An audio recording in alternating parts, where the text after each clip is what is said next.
Avant de commencer, je tenais à vous remercier rapidement pour les 30 000 abonnés et pour tous les bons retours que vous avez fait sur la longue vidéo à propos de Kanye. C'était pas un sujet facile à traiter et je suis assez content qu'il ait été reçu de cette manière. Je le demande rarement, mais c'est ce genre de truc qui me permettent de voir ce que vous aimez ou non. Donc si vous appréciez le travail fourni, n'hésitez pas à liker, commenter et à vous abonner à la chaîne quand ça vous plaît. Sur ce, bonne vidéo.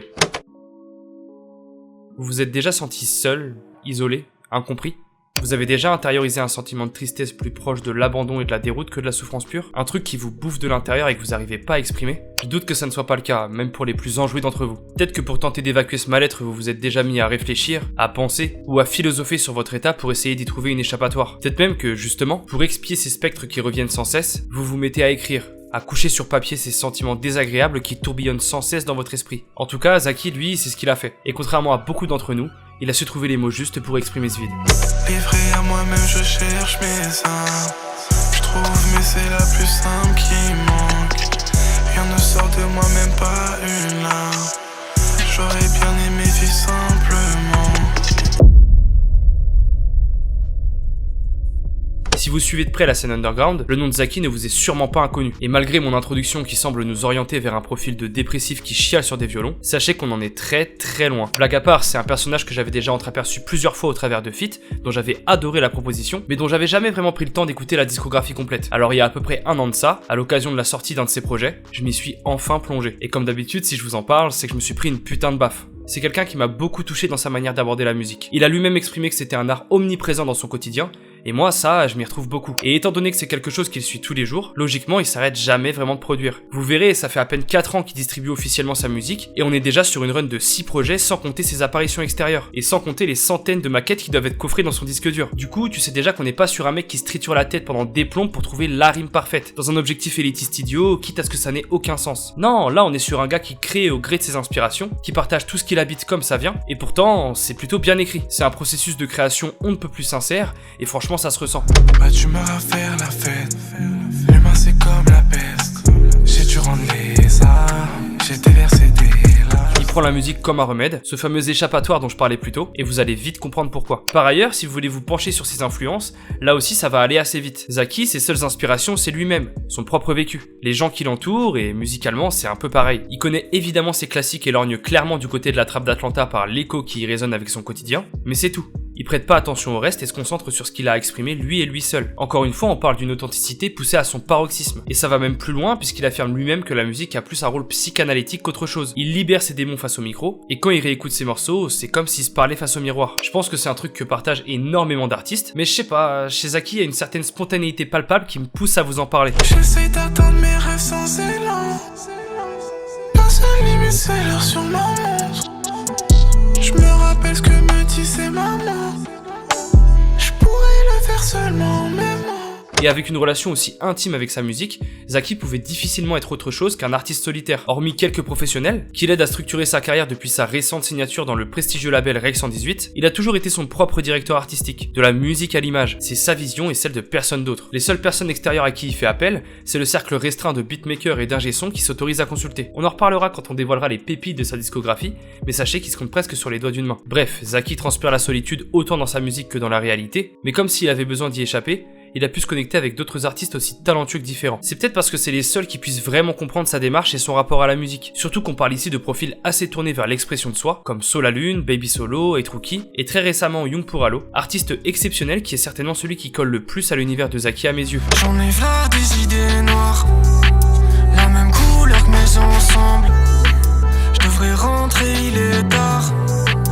On commence, finit ensemble. Nique sa mère, je le cherche encore. Perdu ma carte au trésor. Je suis à mi-chemin, je crois. Plus faire partie du décor. Les deux artistes sont assez proches dans leur manière de raconter la rue, en y mêlant tout le chaos interne qu'une telle vie peut provoquer. Le mélange des deux thèmes est surprenant, c'est pas forcément des univers qu'on juxtapose en général, et la voix de Zaki, aussi funèbre que mélodieuse, c'est le porte-parole rêvé pour ce genre de message. En effet, malgré quelques phrases nostalgiques de quelqu'un qui n'a connu que ça, et qui parfois voit donc se passer d'un œil attendri, Zaki n'encense pas du tout ce mode de vie. Au contraire, on pourrait presque dire qu'il en alerte sur les dangers. Pour lui, c'est pas un truc qu'on devrait s'amuser à mettre en avant de façon améliorative, comme on peut beaucoup le voir ailleurs. Donc, encore plus qu'un remède, sa musique est synonyme d'avertissement. Je vous rassure, c'est pas des messages d'intérêt général, hein. Encore une fois, on en est très loin. Mais c'est un angle intéressant, tout ce qu'il y a de plus sincère, qui permet de relativiser et de comprendre réellement ce que vit Zaki, autant dans la rue que dans son fort intérieur. C'est risqué, mais j'aime pas vivre dans l'ennui. Donc tu me vois faire cet argent jour et nuit. La vie me sourit pas et puis tant pis, je continuerai de mettre mes mains dans le cambouis.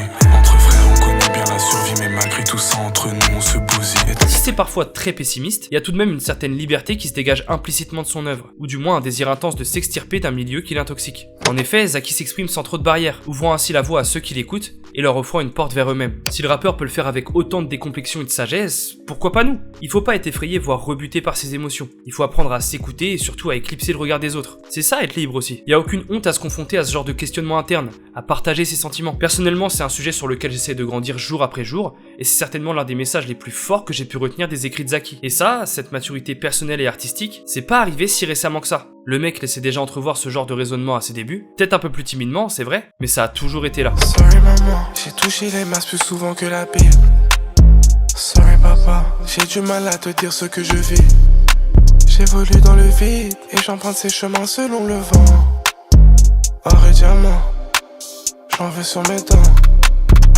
C'était plutôt osé de choisir cet angle aussi tôt dans sa carrière, même si les mélodies l'ont beaucoup aidé dans ce travail d'extériorisation. C'est vrai, s'il est bien seul à écrire, on peut pas cacher le fait qu'il fonctionne en tandem avec les producteurs qui l'accompagnent. Des rythmes et des sonorités qui habillent parfaitement cette expression franche de sentiments complexes. Ces longues envolées autotunées, que vous avez déjà forcément remarqué, c'est quelque chose qu'il a utilisé dès ses débuts, apportant une dimension éthérée qui facilite aussi ce genre de discours. Malgré tout, à la sortie de ses 2 premiers projets sur les plateformes en compagnie de son frère OG Chris José, c'est un visage beaucoup plus fermé que Zaki présentait. En effet, Trap Season Volume 1 et 2 sont bien plus ancré dans les codes classiques de la trappe, autant dans la forme que dans le fond. J'y ai fait la découverte d'un Zaki un peu plus en retrait, ce qui m'a surpris, mais surtout j'ai pu prendre conscience de toute l'évolution musicale dont il a fait preuve depuis cette époque. Dans le premier opus, j'ai tout de même retrouvé mes marques avec des morceaux comme Choppa, où on a pu entendre les prémices de ce qu'on appréciera plus tard, notamment l'aisance de l'artiste sur les refrains, qui lui permettent d'embellir n'importe quel morceau. Et d'ailleurs ce son là, Choppa, il est produit par Pushka. Et franchement, sans manquer de respect à tous les autres acteurs de la tape, c'est pas mon but, on est forcé d'admettre qu'il avait ce petit truc en plus. Ça a pas manqué, puisqu'il sera majoritaire sur un bon paquet de morceaux présents sur ses 2 premiers projets. Et logiquement, le producteur suivra Zaki de près. L'alchimie fonctionnait à merveille, et une véritable connexion s'est donc établie au fil du temps. Si c'est Pushka que je retiens principalement des 2 épisodes de Trap Season, je tiens quand même à pointer du doigt le travail de Mwaka Flex, qui est peut-être la seule exception que je pourrais faire tant ses productions ressortent du lot.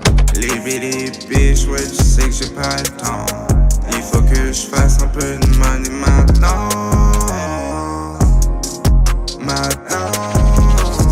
Trap Season Volume 2, c'est une continuité aussi belle que cohérente au premier volet. Plus fluide et plus moderne que ce dernier, on assiste à un step-up flagrant des 2 artistes, mais surtout des productions. Même si c'est toujours enraciné dans la trappe, normal, avec un nom pareil, faudrait pas faire un hors-sujet non plus, les sonorités sont beaucoup plus actuelles. C'est des sonorités qu'on pourrait encore entendre aujourd'hui tant elles avaient un train d'avance. En plus de ça, Zaki prend un peu plus de place sur les couplets, nous permettant de cerner un peu mieux le personnage, même si le contexte du projet ne l'aide pas forcément à se dévoiler. Pourtant, dans Givenchy, le refrain est plus qu'explicite, et traduit l'envie de partager cette part de lui qui refera surface tout au long de sa carrière. L'envie d'expédier tout ce mal-être en moi. Je peux pas t'expliquer pourquoi je me déçois. Même te faire indécent, c'est trop pour moi. Ce qui est marquant dans ce 2e opus aussi, c'est la versatilité des styles empruntés. Encore une fois, Zaki ne se pose aucune limite, son frère lui emboîte le pas, et ça va chercher dans tout type d'instru. De toute façon, sa voix lui permet de poser sur n'importe quelle mélodie. Et je tenais à poser la question à ceux qui écouteront le projet, mais je ressens une similitude avec les envolées autotunées de Smokepurpp sur certains morceaux. Une grosse vibe à la Death Star 1. C'est le cas pour Racer, qui est sûrement mon titre préféré de Trap Season Volume 2, mais Living Legend a un peu cette patte aussi. Je suis peut-être un peu matrixé et c'est absolument pas vrai pour tout le projet, mais moi c'est ces morceaux là qui m'ont marqué, dans le choix des prods, des rythmiques, des placements aussi. Et ça m'a fait tellement plaisir que j'étais obligé de le signaler. C'est fake man, on les discerne, on pop des terres et ça part dizaines. 9, 1, on drive que la night. Ils pensent que je taffe quand ils voient mes cernes, je scelle la dope et je pull up sur scène. Mais au-delà de ces références que je suis certainement le seul à voir, il y avait enfin une couleur musicale qui avait pris le temps d'arriver à maturation. Une palette artistique déjà extrêmement complète, qui fera toute la spécificité de Zaki, et qui sera introuvable ailleurs. Après ces 2 premiers essais aux côtés d'OG Chris, Zaki va donc ressentir le besoin de prendre son envol. Désormais seul, il va sortir un projet beaucoup plus personnel, logiquement intitulé Self, soit en français, avec un close-up intimiste sur sa personne en guise de cover. Cela dit, je veux pas casser le truc, mais le début du projet est très surprenant du coup, parce qu'on n'est pas du tout dans un dévoilement de sentiments profonds. Au contraire, il reste fidèle à la trap musique et à ses codes, mais finalement c'est une manière assez intéressante de rentrer sur le personnage. En effet, on s'attaque d'abord à l'enveloppe extérieure, à ce qui renvoie au monde par son attitude et son train de vie, une enveloppe pouvant être inquiétante voire agressive, sûrement un peu malgré lui. Stick au début du projet en est le parfait exemple, mais on assiste plutôt à une figure désabusée en boucle sur ce quotidien qui lui colle à la peau. Un quotidien qui fait partie intégrante de son soi justement, et qui l'empêche de réfléchir à autre chose. Un écho permanent qui illustre indirectement l'artiste, qui n'est visiblement pas encore prêt à tout montrer. Dans le terre plein volté, je fais ce qu'il a peine maximale. Tu te fais contrôler ici, la nationale fume ta boîte. Je vis dans la jungle, je dois faire le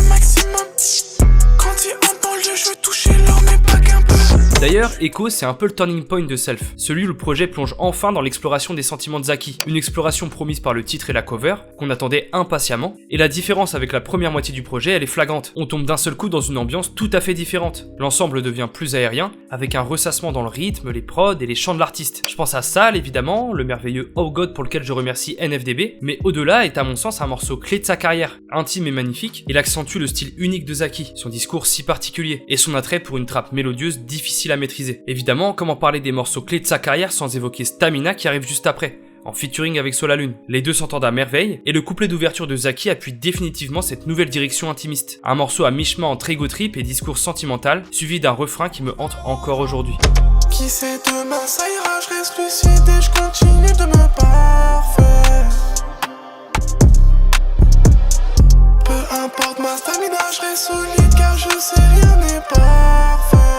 Malgré tout, cette ouverture à vif ne pouvait pas durer éternellement. Exposer ses plaies et se montrer aussi vulnérable, c'est souvent synonyme de faiblesse, même pour ceux qui osent le faire. Et en tout cas, c'est pas forcément quelque chose qu'on veut montrer en permanence. Alors cette courte page s'est aussitôt refermée avec l'excellent BTC, en feat avec 8 Rookie, un morceau aussi excellent que menaçant d'ailleurs. Et il conclut le projet sur un rythme lancinant, laissant le sentiment amer que la carapace de Zaki ne se brisera jamais vraiment. Même s'il en parle à cœur ouvert, Zaki tente sûrement d'éviter cette part de lui. Une facette qui doit certainement l'effrayer un peu, une tristesse profonde qu'il essaye d'oublier, mais c'est une part de lui à laquelle il peut pas échapper. Ça restera en lui quoi qu'il arrive. Une nouvelle page de son cahier allait donc rapidement s'ouvrir pour continuer à mettre sur papier tout ce qu'il torture. Un morceau touchant qui annonçait Sentiment, son prochain album.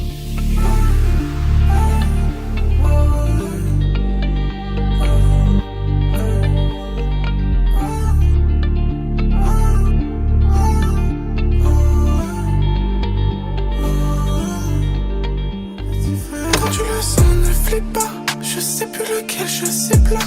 J'appelle la cale et ne pique pas. Tu veux des hausses, des quêtes plats. Ramène le son, je pique pas. Amène le son, vite va. Ramène le son, je pique pas. Amène le son, vite va.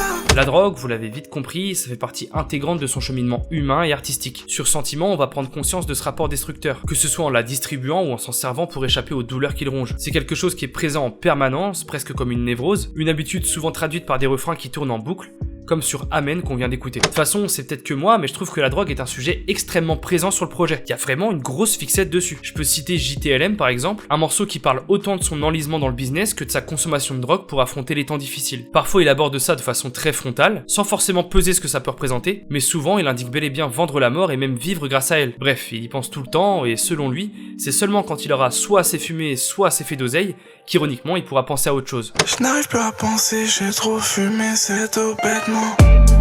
Je n'arrive plus à penser quand je vois son corps sans sous-vêtements. J'arriverai à penser seulement quand je ferai du bif tout le temps.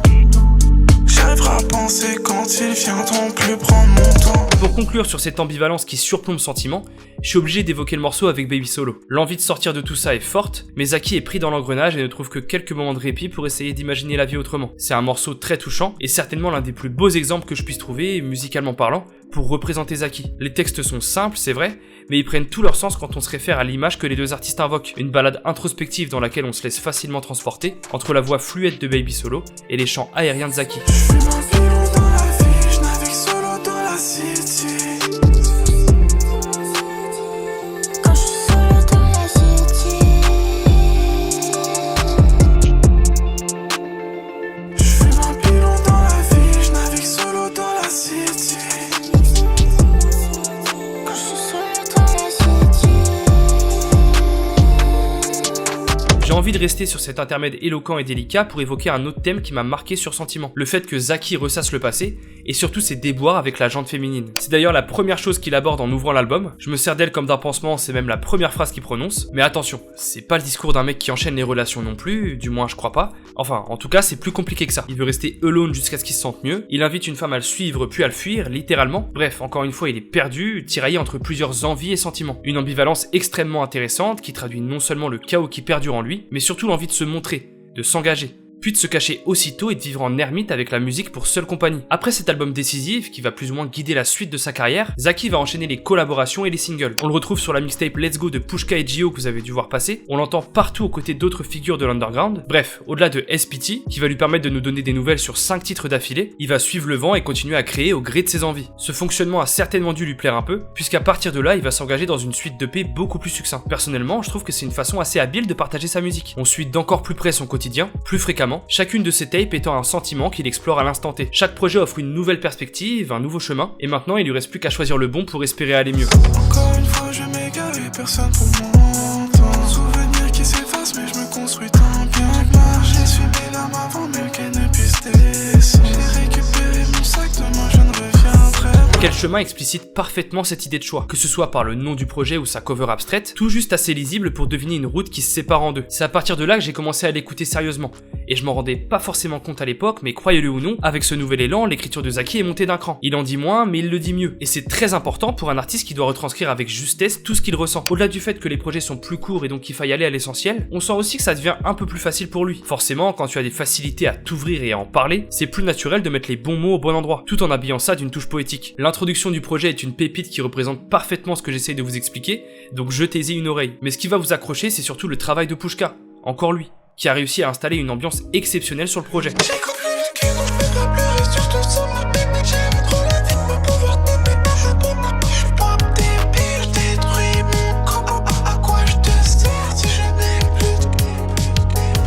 C'est évidemment un travail de production magnifique qu'on était en droit d'attendre de celui qui le suit depuis des années, cette ligne de guitare en est la preuve, mais moi je voulais vous parler d'autre chose. C'est presque imperceptible, mais sur le morceau Dans mes mains, j'entends comme un bruit blanc permanent en fond, à la fois étranger et rassurant, comme s'il était là malgré lui, mais que rien ne serait pareil s'il y était pas. Je sais pas si c'est grâce à Pushka ou si c'est une idée de Zaki lui-même, mais avec le mix ça donne une dimension très particulière à ce projet personnel, et c'est qu'un exemple parmi les dizaines qu'on peut retenir de cette écoute unique. Bref, musicalement c'était novateur, les textes s'affinaient, la direction artistique était plus léchée que jamais, j'ai pas peur de dire que c'était un petit chef-d'œuvre. Et ça n'annonçait que du bon pour la suite. Quelques mois plus tard, en fin d'année 2023, Zaki a rouvert une nouvelle fenêtre vers son état du moment. Mais on est passé du tout au tout et je pense que vous êtes pas prêts. Jusque-là, mis à part son attrait pour la trappe classique au début de sa carrière, on avait plutôt l'habitude de retrouver Zaki sur des productions insaisissables et aériennes. Alors je vous laisse imaginer ma surprise et celle de tout son public quand il a sorti Culbutoke, le clip qui annonçait son nouveau projet.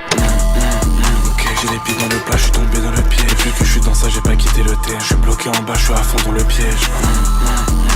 Me shit, comme Culbutoke, j'ai la clé pour que le but soit débloqué. En vrai, la vie c'est comme Juke. S'enfermer dans une seule couleur musicale et être là où on l'attend, je pense que c'était aux antipodes de la façon dont Zaki imaginait son rapport à la musique. C'est un passionné doublé d'un créatif sans barrière, et il se voyait vraiment pas correspondre à un créneau et être mis bêtement dans une case. Alors aux grands mots les grands remèdes, on se retrouve face à Révolution, un projet qui porte très bien son nom, puisqu'il va franchement bousculer la façon dont on va percevoir l'artiste. Vous l'avez entendu, ça répond à une mouvance très actuelle qu'on a déjà beaucoup évoquée sur la chaîne, mélangeant des influences garage, trap et rage prononcées, tout en baignant l'auditeur dans une ambiance électronique absolument captivante. Viens en bas, tu verras bien qu'on cherche et tu n'as mort. Et dans le périmètre, combien le privilège sortira temps. C'est le chaos quand la lumière peut s'éteindre à tout moment. Et combien m'ont cru quand je disais que j'avais les mains faites pour l'or. C'est donc un projet destiné à enflammer la scène, clairement, et chaque morceau apporte sa touche, respectant ainsi les codes du genre tout en y injectant une dose d'originalité propre à Zaki. C'est quelque chose qui m'a énormément surpris après la douceur de son précédent projet. Et pour ce faire, il a pas hésité à collaborer avec des producteurs de renom. Pour ne citer que, je pourrais évoquer Brodinski, Cabet, Synthétique qui casse tout en ce moment, ou encore l'incroyable Abel 31, la pépite du label Sublime que vous avez pas pu louper. Et pour couronner le tout, entre 2-3 chants lointains, Zaki a su dévoiler un flow DMV que peu d'artistes francophones savent maîtriser à l'heure actuelle. Je vais peut-être encore passer pour un fou avec mes références que personne n'a, mais j'ai une autre interrogation à propos de 1404, mon son préféré de la taille. J'ai l'étrange certitude d'y reconnaître un sample de Sizi, le très connu Aquatic Ambience, le son qui a largement couvert la trend Liminal Space Dreamcore de TikTok.